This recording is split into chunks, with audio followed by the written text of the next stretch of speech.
Assalamualaikum warahmatullahi wabarakatuh. Halo kawan-kawan semua, selamat datang di channel Akil Farhani.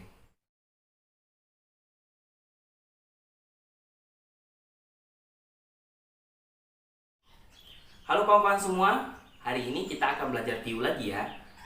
Namun ada yang berbeda nih, kemarin-kemarin kan kita belajar dari angka dan lain sebagainya. Hari ini kita akan belajar kemampuan verbal, yaitu salah satunya tes analogi. Tes analogi ini digunakan untuk menguji seseorang apakah ia dapat menemukan hubungan atau kesetaraan di dalam dua kata atau lebih. Nah, ayo kita lanjut ke pembelajarannya. Soal yang pertama. Di soal yang pertama ini terdapat kata melati, kemudian bunga. Pembandingannya sama dengan bawang, kemudian titik-titik. Nah, kita lihat jawabannya.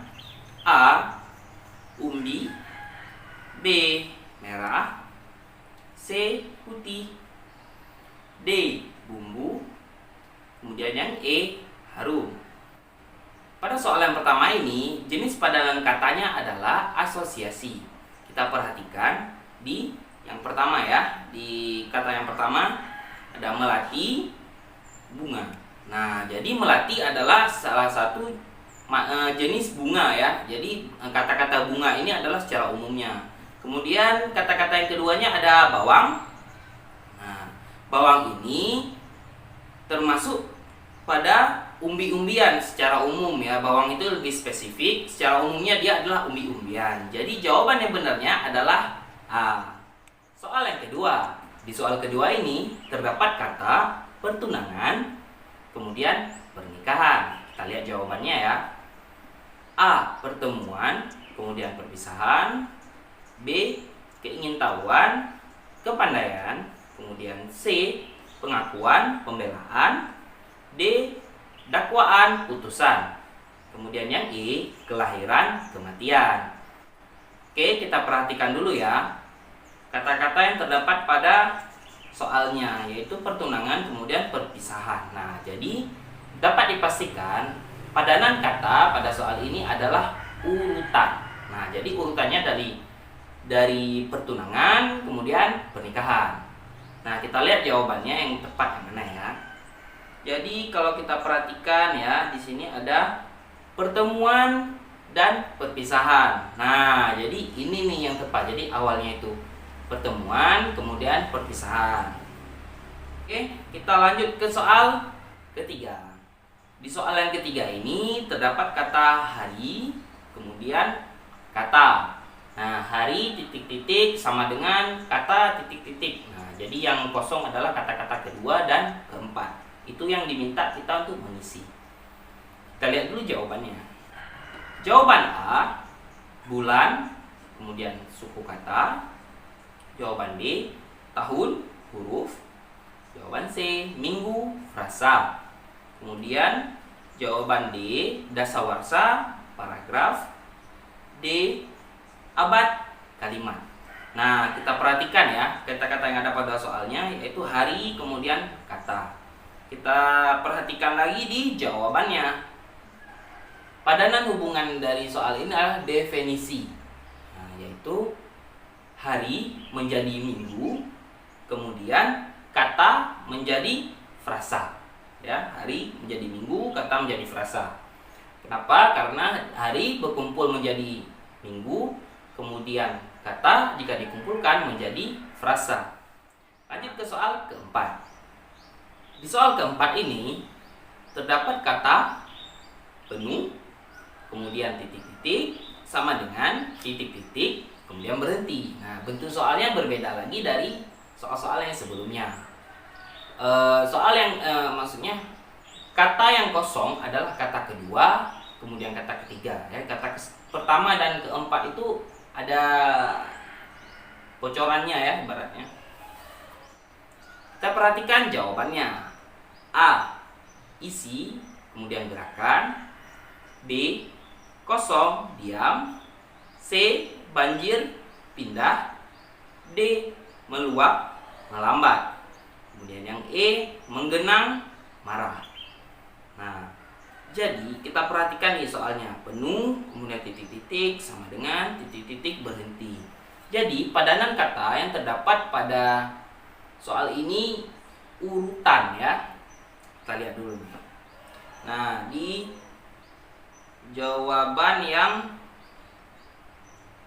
A ya. Pertama isi ya, penuh jadi isi, gerakan berhenti. Ini agak kurang sesuai ya jawabannya. Nah, kemudian kita lihat yang B, penuh, kosong, diam, berhenti. Itu lebih nggak nyambung lagi ya jawaban. Nah, kita lihat yang C, penuh, banjir, pindah, berhenti. Pindah dan berhenti tidak ada hubungannya ya, jadi pastinya bukan C juga jawabannya. Kemudian yang D, meluap, melambat. Nah, jadi penuh, meluap, melambat, berhenti. Nah, ini kata yang lebih cocok urutannya ya. Jadi pertama penuh, kemudian meluap. Jadi contohnya air sungai ya. Penuh air sungainya, kemudian dia akan meluap. Nah, dan melambat, kemudian akan berhenti. Nah, urutan ya. Itu yang dimaksud dengan urutan ya. Dari penuh kemudian meluap, dari melambat kemudian dia akan berhenti. Nah, kita lanjut ke soal kelima. Di soal yang kelima ini terdapat kata kosong, kemudian hampa, dan kemudian sama dengan titik-titik. Nah, jadi yang ada bocorannya itu kata yang pertama dan kedua. Yang diperintahkan kepada kita untuk mencari adalah kata yang ketiga dan keempat. Kita perhatikan ya. Di sini jawaban yang pertama adalah penuh, kemudian sesak, kemudian B, cair, encer, C, remut, sorak, D, ubi, akar, kemudian E, yaitu siang, kemudian malam. Nah, padanan hubungan yang ada di soal ini adalah persamaan kata ya, atau sinonim. Nah, jadi kosong sinonimnya itu adalah hampa. Nah, kita lihat jawaban yang pertama, penuh, kemudian sesak. Ini agak kurang sesuai ya jawabannya. Yang B, nah kita lihat yang B dulu, yaitu cair, encer. Nah, ini nih jawaban yang tepat, yaitu cair sinonimnya adalah encer. Soal yang keenam, di sini terdapat kata rokok, kemudian batuk. Selanjutnya sama dengan titik-titik ya. Jadi kata yang pertama dan kedua itu ada bocorannya. Yang ketiga dan keempat itu diperintahkan untuk kita mencari jawabannya. Oke kawan-kawan, kita lihat di jawabannya dulu nih ya. Yang A, ada sambal kemudian asma. B, ada sambal kemudian pedas. Yang C, sambal kemudian diare. Yang D sambal kemudian sesak. Yang E, sambal panas. Nah, di sini jawaban yang ketiganya itu berarti semuanya sambal udah pasti nih ya. Yang belum pasti adalah jawaban yang keempat. Nah, kita lihat dulu di soalnya. Nah, jadi rokok, batuk. Jadi rokok dan batuk itu adalah padanan hubungan sebab akibat ya. Merokok dapat menyebabkan batuk. Nah, kita lihat jawabannya, sambal menyebabkan asma.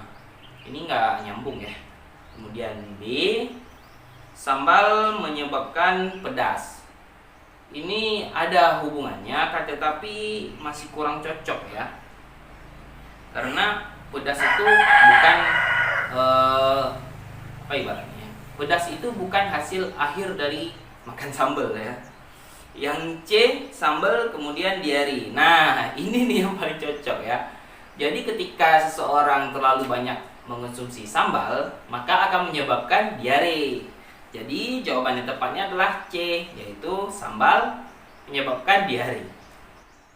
Soal yang ketujuh. Di soal ini kita perhatikan terdapat kata kurus, kemudian tandus, sama dengan titik-titik. Nah, yang diperintahkan untuk kita mencari jawabannya adalah kata yang ketiga dan keempat.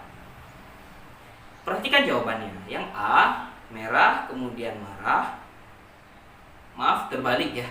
Yang A, marah kemudian merah. Yang B miring kemudian gempa. Yang C tinggi kemudian banjir. Yang D gemuk kemudian subur. Yang E batu keras. Nah, kita perhatikan soalnya. Di soal ini terdapat padanan lawan kata ya, bukan hubungan akan tetapi lawan kata. Jadi kurus kemudian tandus, di sini ada marah kemudian merah, itu agak kurang nyambung ya. Yang B miring gempa, ini juga kurang cocok jika disetarakan dengan soalnya ya. Kemudian tinggi banjir, kurus tinggi, tandus banjir, juga kurang cocok nih, karena kurus seharusnya lawan katanya. Kita lihat yang D. Yang D gemuk kemudian subur. Jika kita bandingkan kurus, gemuk, tandus menjadi subur. Nah, jadi jawaban yang paling tepat adalah D. Kenapa? Karena kurus lawan katanya adalah gemuk. Kemudian yang kata tandus itu lawan katanya adalah subur. Oke, sekian aja pembelajaran kita untuk hari ini. Jangan lupa like, comment, share, dan subscribe channel Akil Farhani. Dan jangan lupa bunyikan lonceng notifikasinya, supaya kawan-kawan nanti mendapatkan video-video pembelajaran selanjutnya. Oke, assalamualaikum warahmatullahi wabarakatuh.